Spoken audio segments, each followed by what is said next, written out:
Hello all, good morning. మేమైతే ఇప్పుడు హుబ్లీలో ఉన్నాము. ఇంతకుముందు మనం చూసినట్టు గుంటూరు నుండి హుబ్లీకి స్టార్ట్ అయ్యి మేము మార్నింగ్ 4:35 ఆ రేంజ్లో మేము గుంటూరులో స్టార్ట్ అయ్యి హుబ్లీకి రీచ్ అవ్వటానికి మాకు చాలా టైం పట్టింది అండ్ నైట్ అయిపోయింది. అండ్ డిన్నర్ కంప్లీట్ చేసుకొని మేము ఆల్రెడీ బుక్ చేసుకున్న హోటల్ రూమ్కి వచ్చినాము. అండ్ ముందు బుక్ చేసుకోవడం మంచిదైంది, ఎందుకంటే అప్పటికప్పుడు అని అంటే ప్రైజెస్ కూడా చాలా ఎక్కువగా ఉంటాయి కాబట్టి. సో ఆల్రెడీ బుకింగ్ చేసుకున్నాం కాబట్టి మనకి హోటల్ రూమ్ అనేది తక్కువ ప్రైస్కే పడింది అండ్ ఇట్ ఈస్ అఫోర్డబుల్, చాలా బాగుంది కూడా. సో స్టేకి ప్రాబ్లం లేదు. మార్నింగ్ లేసాము. మార్నింగ్ లేచిన తర్వాత ఇక్కడే బ్రేక్ఫాస్ట్ కూడా వాళ్ళు అరేంజ్ చేస్తున్నారు. సో బ్రేక్ఫాస్ట్ కూడా కంప్లీట్ చేసేసుకొని రెడీ అయిపోయి we are heading towards north Goa. So north గోవాలో ఫస్ట్ మా ప్లాన్ ప్రకారం ఏంటంటే డే 1 ఇది, day 1 trip to day 1 Goa. So north గోవాలో ఏంటంటే ఫస్ట్ మనము చర్చ్కి వెళ్తాము. చర్చ్కి వెళ్ళిన తర్వాత అక్కడి నుంచి మనం ఆల్రెడీ బుక్ చేసి పెట్టుకున్న అపార్ట్మెంట్కి వెళ్తాము. సో అక్కడికి వెళ్ళాక ఎలా ఉంటుంది ఏంటి నెక్స్ట్ ఎటు వెళ్తాము ఇవన్నీ కూడా నేను రికార్డ్ చేయడానికి ట్రై చేస్తాను. అండ్ హుబ్లీ నుండి గోవాకి వెళ్ళటానికి మేబీ కిలోమీటర్స్ అయితే 130 అలా చూపిస్తూ ఉంది మా డెస్టినేషన్కి. సో ఘాట్ రోడ్ ఉంటుంది అని ఎక్స్పెక్ట్ చేస్తున్నాము. సో ఇదంతా లైక్ ఎట్లా అంటే మనము వెళ్తూ ప్రయాణం చేస్తూ ఇలా ఉందా అలా ఉందా అని అనుకోవటమే. అది ఉంది ఇది ఉందని మనకు ఆల్రెడీ తెలియదు కాబట్టి so let's do it. And once అక్కడికి వెళ్ళిన తర్వాత ఎక్కడికి వెళ్తాము, తర్వాత అక్కడి నుంచి చర్చ్ నుంచి మనం ఎలా వెళ్తాము, తర్వాత లంచ్ ఎక్కడ చేస్తాము, లంచ్ ఇక మనకు గోవానే అవుతుంది. సో అవన్నీ కూడా చూసుకొని మనము బుక్ చేసుకున్న అపార్ట్మెంట్కి వెళ్దాము. అపార్ట్మెంట్ అనేది మేము ఎయిర్బిఎన్బిలో బుక్ చేసుకున్నాము. సో ఎందుకంటే పీక్ ఆఫ్ ద మూమెంట్లో ప్రైజెస్ ఎక్కువ అయిపోతాయి అని విన్నాం కాబట్టి సో అక్కడికి వెళ్ళి అలా చూస్తే బాగుంటుంది, అంటే ముందుగానే బుక్ చేస్తే బాగుంటుంది అన్న ఉద్దేశం మీద మేము ముందే బుక్ చేసుకున్నాము. సో మనకి బుకింగ్కి ప్రాబ్లం లేదు, డైరెక్ట్గా మనం అపార్ట్మెంట్కి వెళ్ళిపోవటమే. సో ఇంకా ఏంటి నెక్స్ట్ ఎలా ఏంటి అనేదంతా కూడా మీకు నేను చూపిస్తాను. బాయ్. సో మేమైతే హోటల్ చెక్అవుట్ చేస్తున్నాము. చెక్అవుట్ చేసేసి let's go to north Goa. And దారి అంతా కూడా ఎలా ఉంది ఏంటి అనేది మంచి సీనిక్ వ్యూస్ ఉంటాయని ఎక్స్పెక్ట్ చేస్తున్నాము. సో అవన్నీ కూడా నేను వీడియో తీయడానికి ట్రై చేస్తాను. మేమైతే హోటల్ నుండి బయటికి వచ్చేసాము. ఇక్కడ బయటికి రాగానే మనకి పక్కనే ఉంది రెస్టారెంట్. మన రూమ్ సర్వీస్ తెప్పించుకోవడం కన్నా వచ్చి తింటే బాగుంటేదేమో అని ఫీల్ అయ్యాం, ఎందుకంటే రూమ్ సర్వీస్కి ప్యాకింగ్ చేసి వచ్చేసరికి అన్నీ చల్లగైపోతాయి కదా. సో అదొకటి. మేము కిందకు వచ్చాక అరే ఈ పక్కనే ఉంది కదా ఎందుకు తెప్పించుకున్నాము రూమ్ సర్వీస్ అని అనుకున్నాము. అక్కడ కనిపించేది కారు. మా మమ్మీ ఇంకా ఫుల్ జోష్లో అక్కడ ఎదురుగా పూలు కనిపించేస్తే ఎట్లయినా పేరెంట్స్ అమ్మ వాళ్ళకి ఎట్లుంటుందంటే పెద్దోళ్ళకి పూలు ఏడ కనిపిస్తే అక్కడ కొనుక్కోవాలనిపిస్తుంది కదా, అట్లా పూలు తెచ్చేసింది. సో మేమైతే స్టార్ట్ అయిపోయాము హుబ్లీ నుండి. ఇక్కడ మేము హుబ్లీలో ఎక్కడున్నామంటే ధార్వాడ్ అనే ప్లేస్లో ఉన్నాము. అక్కడి నుంచి మేము గోవాకి స్టార్ట్ అయ్యాము. బాగుంది రూట్ అంతా కూడా, ప్లెజెంట్గా ఉంటుంది. అండ్ శ్రీగారు అయితే మంచి ఫ్రెష్ మోడ్లో డే 2 డ్రైవ్ స్టార్ట్ చేశారనమాట. ఎప్పుడెప్పుడు వెళ్తామా అనే జోష్లో ఉన్నారు ఆయన. మంచిగా అట్లా వెళ్ళిపోతూ ఉన్నాం. ఇది ధార్వాడ్ ఇంకా రామ్నగర్ టోల్ అన్నమాట. ఈ టోల్ని క్రాస్ చేసుకొని మనం ముందుకు వెళ్ళాలి.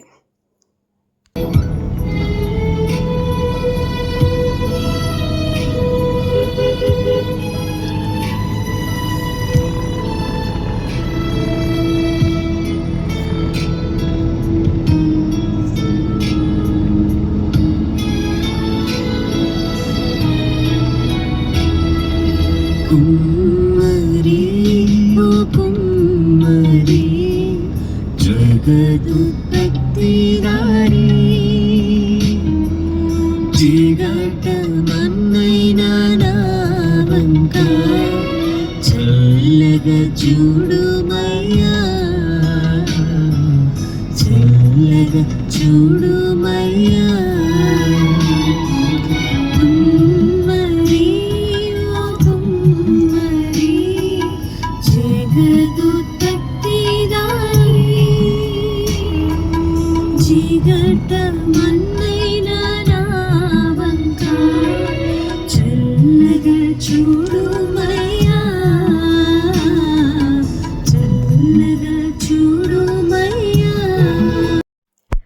ఇలా మేము ప్రైజ్ అండ్ వర్షిప్తో అలా ట్రావెల్ అయిపోతూ ఉన్నాము.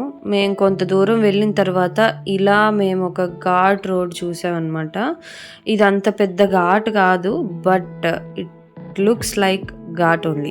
ఎందుకంటే ఇటుపక్క అటుపక్క మళ్ళీ చెట్లు దిట్టంగా ఉన్నాయి. ఇంకా ముందు ఇంకా దిట్టంగా ఉంటుంది అనమాట. సో వ్యూ మాత్రం చాలా బాగుంది. ట్రాఫిక్ పెద్దగా లేదు. మేము వెళ్ళిన దారి అంతా కూడా ఏంటంటే ఒక్క బస్సును కూడా మేము చూడలా, ఓన్లీ వెహికల్స్ మాత్రమే తిరుగుతూ ఉన్నాయి. ఎందుకు వెహికల్స్ మాత్రమే తిరుగుతున్నాయో నేను ముందున్న వీడియోలో చెప్తాను.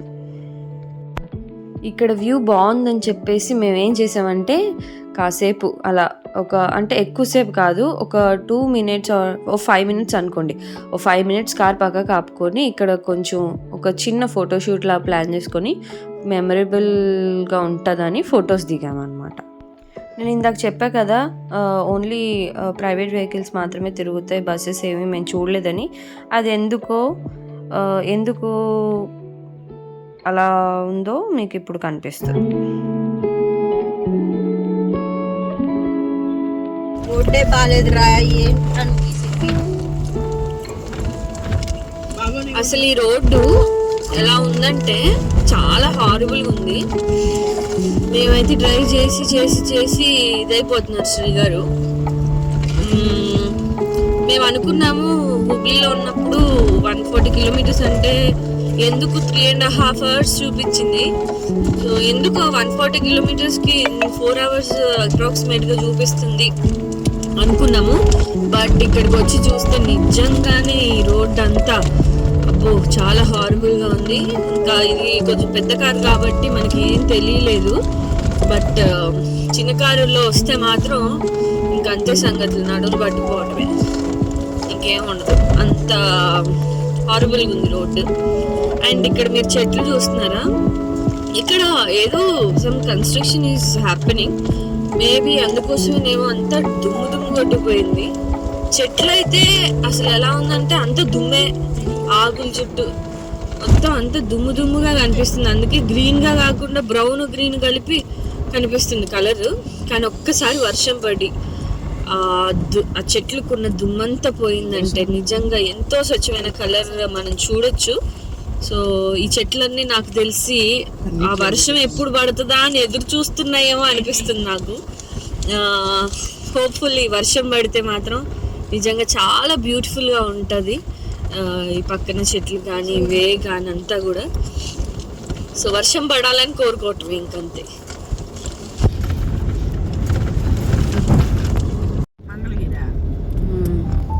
చూసారండి ఎంత బ్యూటిఫుల్గా ఉందో వ్యూ. ఇట్స్ రియల్లీ ఆసమ్ అన్నమాట.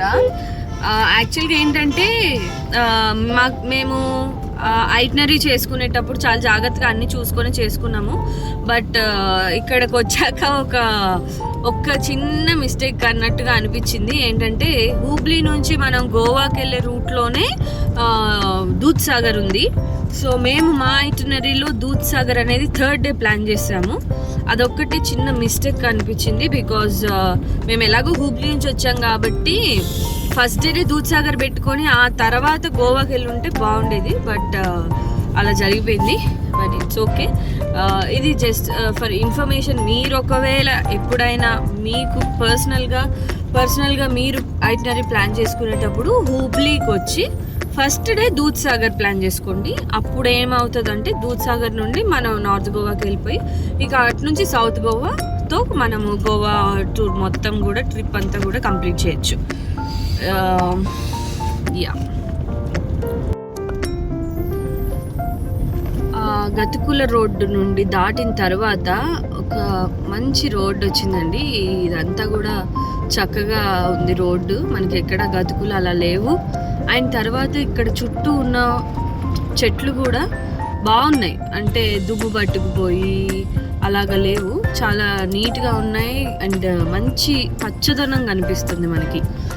నేను ఇది చూసిన తర్వాత నాకు ఒక విషయం మీ అందరితో షేర్ చేసుకోవాలని ఉంది. ఏంటి అని అంటే, ఇందాక మనం చూసిన దారి, ఆ చెట్లు అంతా బాగోలేదు, ఆ దారి అంతా గతుకులు పడిపోయింది. ఆ చుట్టూ ఉన్న చెట్లు కూడా ఎండిపోయిన స్థితిలో, అవి చిగురించి ఉన్నప్పటికీ, వాటి చెట్టు నిండా ఆకులు ఉన్నప్పటికీ కూడా అవి ఎలా ఉన్నాయంటే దుమ్ము పట్టుకుపోయి వాటి అందం కనిపించకుండా ఆ దుమ్ము కప్పేసింది. నేను ఇందాక ఆ వీడియోలో చెప్పాను, వర్షం కురిస్తే బాగుంటుంది, ఎందుకంటే ఆ వర్షం కురిసిందంటే చెట్లుకున్న దుమ్మంతా పోయి చక్కని పచ్చదనంగా మనకు కనిపిస్తుంది, బ్యూటిఫుల్గా ఉంటుంది. అలా మనం కోరుకుందాం చెప్పాను కదా. ఒకవేళ అలాంటి వర్షం పడితే ఇంత అందంగా ఉండేదన్నమాట, ఇంత అందంగా ఉండేది. సో నేను ఇది ఎందుకు చెప్తున్నానంటే, మన జీవితాల్లో కూడా మనం నడిచేటప్పుడు ఎన్నో గతుకులు వస్తూ ఉంటాయి. మన జీవితం అద్భుతంగా ఉన్నప్పటికీ కూడా కొన్ని విషయాలు, కొన్ని సందర్భాలు మన కప్పేయటం వల్ల మనం అందంగా కనిపించం, మన జీవితం మనకు అందంగా కనిపించదు. కానీ ఎప్పుడైతే వాక్యం అనే వర్షంతో మనం తడపబడతామో అప్పుడు మన దారి, అలాగే మనకున్న అందము, దేవుడు మనల్ని ఎంత అందంగా సృష్టించాడో, మన జీవితం ఎంత అందంగా ఉంటుందో మనకి తెలుస్తుంది. సో మన ప్రతి ఒక్కరం కూడా దేవుని వాక్యంతో తడపబడినప్పుడు అటువంటి మన జీవితానికి ఉన్న అందాన్ని మనం గమనించగలం, మన జీవితానికి ఉన్న ప్రత్యేకతను మనం గమనించగలము. అది ఇక మనల్ని కన్నులను తిప్పుకోనీకి లేకుండా చేస్తుంది. ఆమేన్. అలా కొంచెం మనం ముందుకు వచ్చిన తర్వాత లెఫ్ట్ సైడ్లో ఒక పెద్ద లోయ రాబోతుంది. అది చాలా బ్యూటిఫుల్గా ఉంది. డ్రోన్ షాట్ కనుక ఇక్కడ తీస్తే అసలు చాలా బాగా వస్తుంది అనమాట. నేను కార్ దిగి చూడాలనుకోలేదు, ఎందుకంటే అప్పటికే మాకు 12 అయిపోయింది, మధ్యాహ్నం అయిపోయింది. ఆ ఎండ మంచు రెండు కలవడం మూలంగా సరిగా కనిపించడం లేదు. ఇంకెందుకులే కార్ దిగటం అని చెప్పి ఇక మేము అక్కడేమి దిగి చూడాలి అన్నట్లుగా మేము చేయలేదు, అలాగే ముందుకి వచ్చేసాం అన్నమాట.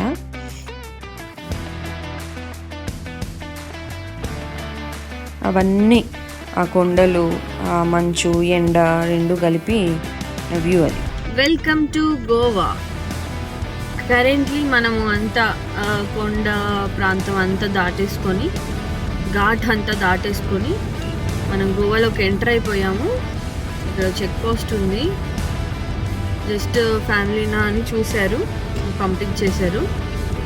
సో వీ ఎంటర్డ్ మాలెంలోకి ఎంటర్ అయ్యాము.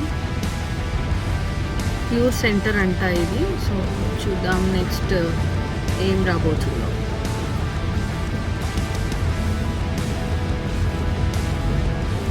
ఇక్కడ చూస్తే మీరు పనాజీ ఉంది, సో పనాజీకి స్ట్రైట్కి వెళ్ళాలి, కొల్లెంకి లెఫ్ట్ వెళ్ళాలి, దూద్సాగర్కి కూడా లెఫ్ట్. ఇక మేము వచ్చేసాము ఒక మంచి రెస్టారెంట్కి, మౌంటైన్ హౌస్ అనే రెస్టారెంట్కి. దీని ఎక్స్పీరియన్స్ ఎలా ఉందో నేను చెప్తానండి. శ్రీగారు బాగా బిజీగా ఉన్నారు, ఫోన్లో ఏదో ఆయన ఆఫ్లైన్ ఉన్నప్పటికీ, but still he's working, he's a workaholic. Okay, and మేమైతే లోపలికి వెళ్తున్నాం. ఇక్కడ మంచిగా భోజనం చేయొచ్చా అని ఎక్స్పెక్టేషన్ తోటి వెళ్ళాము. అంబియన్స్ అయితే చాలా బాగుంది. మమ్మీ వాళ్ళు హాయ్ చెప్తున్నారు. ఇక లోపలికి వెళ్ళిపోతున్నాం. అంబియన్స్ బాగుంది, మంచిగా ఉంది, ఫుడ్ కూడా బాగుంటుంది అనుకొని మేము లోపలికి వెళ్ళాం. మాకు మంచి ఎక్స్పీరియన్స్ అయిందనమాట. అదేంటో చెప్తాను. మనకి ఇక్కడ సిట్టింగ్ అవుట్ సైడ్ కూర్చోవచ్చు, లోపల ఫ్యామిలీ రెస్టారెంట్ కూడా ఉంటుంది. సో మేమైతే లోపలికి వెళ్ళిపోతున్నాము. వెళ్ళిపోయి ఫుడ్ ఆర్డర్ చేసేసుకొని కొంచెం ఫ్రెష్ అప్ అయ్యామన్నమాట. ఇక్కడ మేము ఫుడ్ ఆర్డర్ ఫస్ట్ టైం కదా, గోవన్ ఫుడ్ ఇక స్టార్ట్ అయిపోయింది మాకు అనే ఫీలింగ్లో మేము ఏం చేసామంటే కింగ్ ఫిష్ వెళ్ళడంతో కింగ్ ఫిష్ ఆర్డర్ చేసాము. తర్వాత ఫిష్ థాలీ, ఇంకా చికెన్ థాలీ ఇవన్నీ ఆర్డర్ చేసాం అనమాట. బట్ ఫుడ్ మాత్రం అసలు ఏం బాగాలేదు ఇక్కడ. నేనైతే అస్సలు ఏమంటారు ఇక్కడ చెప్పను ఇక్కడ బాగుందని. అంటే మేము కొత్త కాబట్టి అక్కడ వాళ్ళు అలాగే తింటారేమో, మాకు ఆ టేస్ట్ అసలు ఏం నచ్చలేదు. బిల్ మాత్రం చాలా అయిపోయింది తెలియకుండానే. బట్ ఇంకోసారి ఇది ఒక లెసన్ లాగా అనుకున్నాం అనమాట. ఎప్పుడైనా సరే ఒక కొత్త ప్లేస్కి వెళ్ళి కొత్త రెస్టారెంట్లో కూర్చున్నప్పుడు మనం అన్నీ కనుక్కొని జాగ్రత్తగా మనం చెప్పుకోవాలి. లేదు అని అంటే వాడు ఇంత బిల్లు తెచ్చి మన మొహాన్ని వేస్తాడు. సో కాబట్టి జాగ్రత్తగా ఉండాలని నాకు అర్థమైంది.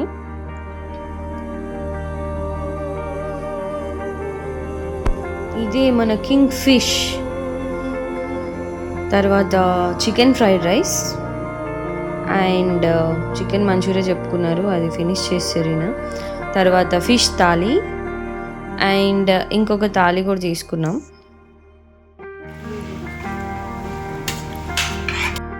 ఇలా లంచ్ ఫినిష్ చేసేసుకొని మేము వచ్చేసాం బాసిలికా బామ్ ఆఫ్ జీసస్ చర్చ్కి. This is a famous church in Goa, that is in north Goa అనమాట. మేము అబ్బో చాలా రష్ ఉందండి. మీకు ఇది చూడటానికి ఇలా ఏం అంటే మీరు అర్థమవుతుంది కొంచెం రష్గానే ఉందని.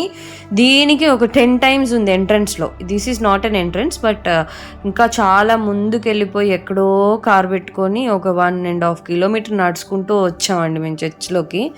ఎందుకు అని అంటే మేము వెళ్ళిన రోజే కరెక్ట్గా అదే రోజు చర్చ్లో మాస్ జరుగుతూ ఉంది. అండ్ క్రౌడ్ కూడా చాలా ఎక్కువ ఉన్నారు, ఫుల్ సెక్యూరిటీ ఉంది. అండ్ నేను మీకు చూపిస్తాను అసలు క్రౌడ్ కూడా ఎంత బాగా వచ్చారంటే, అసలు పెద్దోళ్ళు లేరు చిన్నోళ్ళు లేరు, అసలు గబ గబ గబ గబ మాస్ అంటే ఇక ప్రేయర్కి అలా పరిగెత్తుతున్నారు అన్నమాట జనాలు.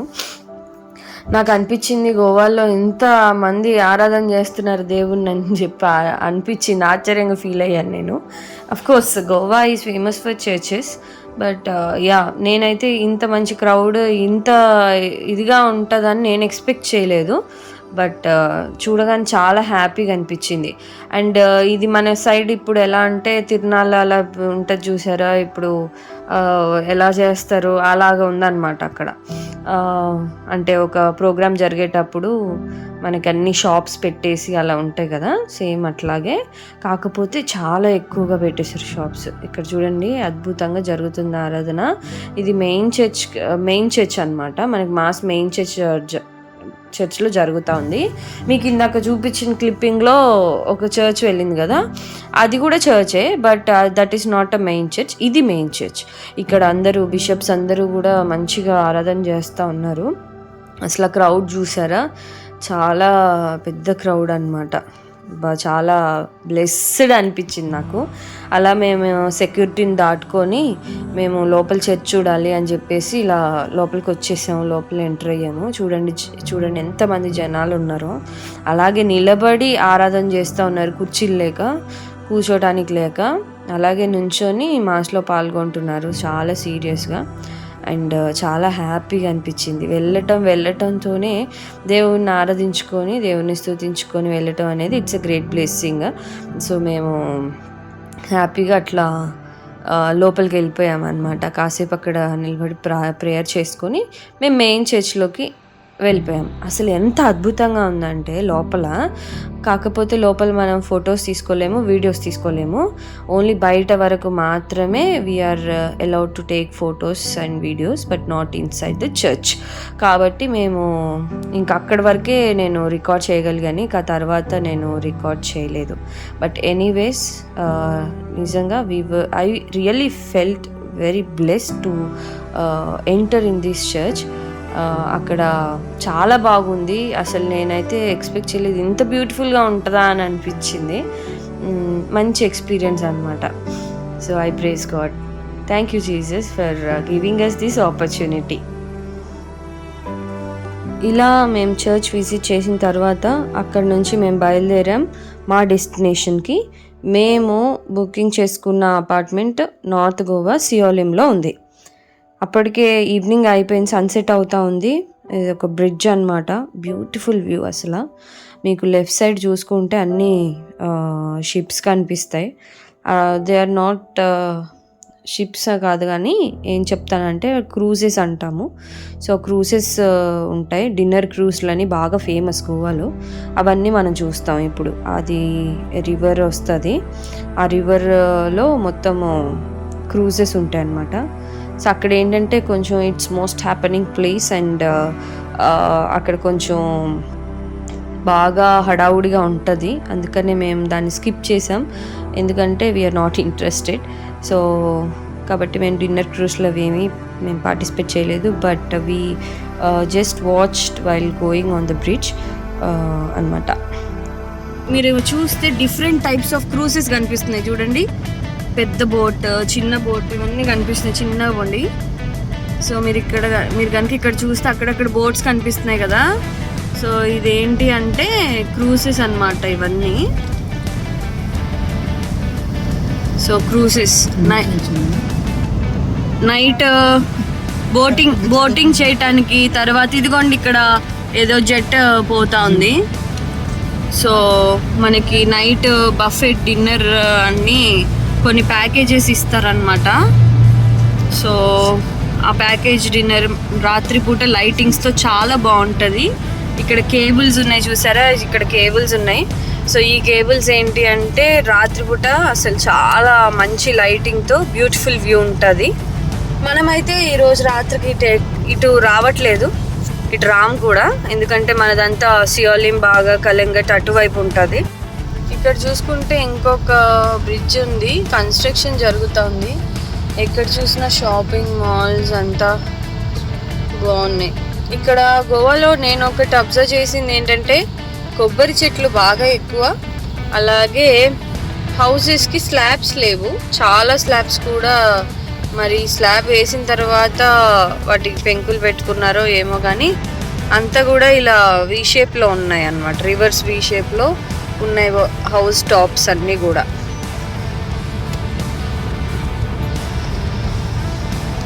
బాగానే రష్గానే ఉంది. మేము యాక్చువల్గా చర్చ్ నుండి బయటికి వచ్చేటప్పటికి మాకు చాలా ఇదైపోయింది, నడుచుకుంటూ వచ్చాము 1 కిలోమీటర్ దాకా. బట్ చాలా రష్ ఉంది. నేనైతే ఎక్స్పెక్ట్ చేయలేదు గోవాలో ఇంత మంచిగా ఆరాధన జరుగుతుందా, ఆరాధనకి ఇంతమంది వస్తారా అని ఎక్స్పెక్ట్ చేయలేదు. నిజంగానే చర్చెస్ కూడా చాలా ఉన్నాయి ఇక్కడ, బాగుంది. సో ఇక్కడ ఏదో కోస్టల్ 6.6 అని కొన్ని హోటల్స్ ఉన్నాయి. చార్కోల్ చికెన్ కబాబ్స్ అంట. సో హోటల్స్ కూడా బాగా ఉన్నాయి.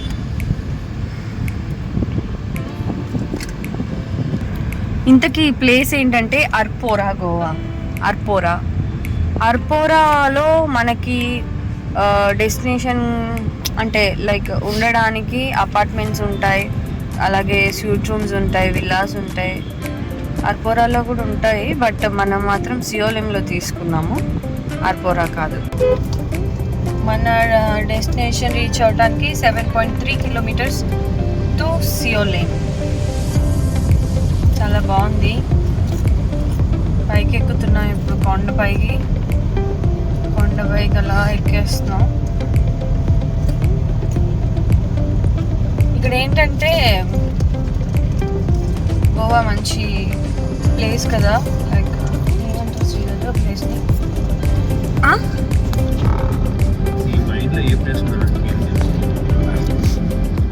Tourism place.